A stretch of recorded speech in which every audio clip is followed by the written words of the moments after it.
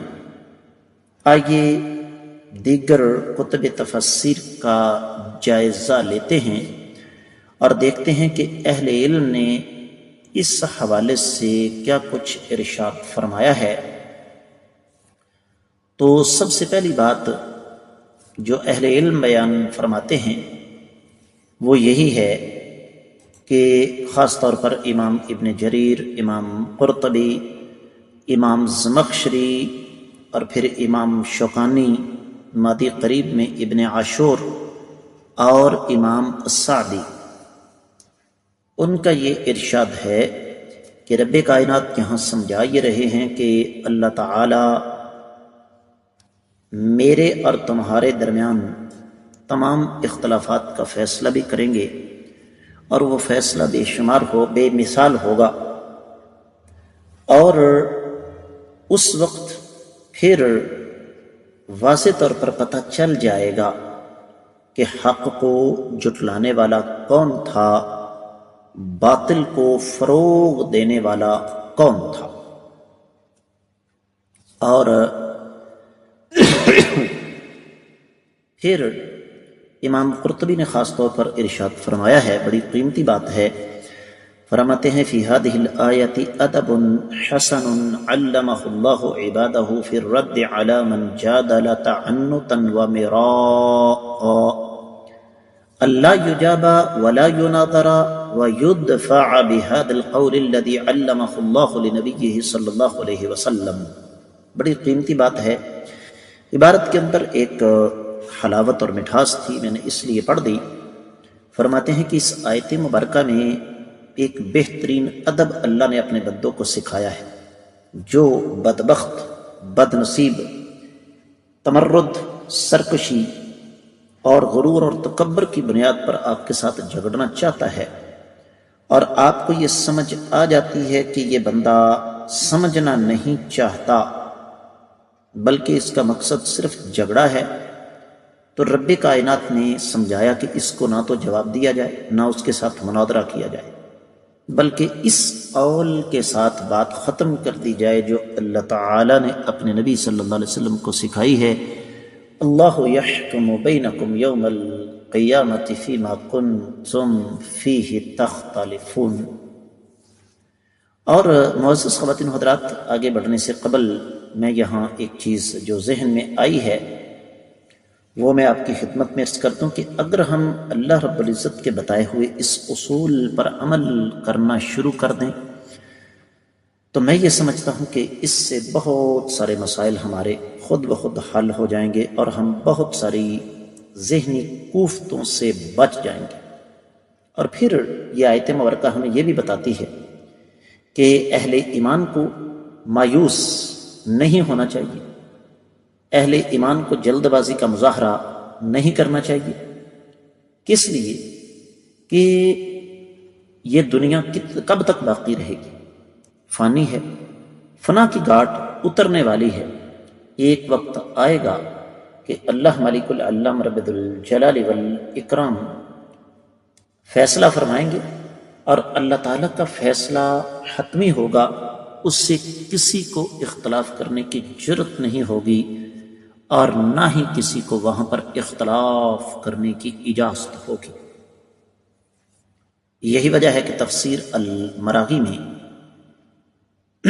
ایک اور بات لکھی ہوئی ہے، اور وہ فرماتے ہیں کہ رب کائنات یہاں دراصل سمجھانا چاہتے ہیں کہ اے کائنات کے امام صلی اللہ علیہ وسلم اور آقا علیہ الصلوۃ والسلام کے ماننے والوں، تمہارا یہ مرتبہ اور مقام نہیں ہے کہ تم لوگوں سے الجھتے پھرو، یہ تمہارا مقام ہی نہیں ہے، لہذا معاملہ اللہ تعالیٰ کے حوالے کر دو۔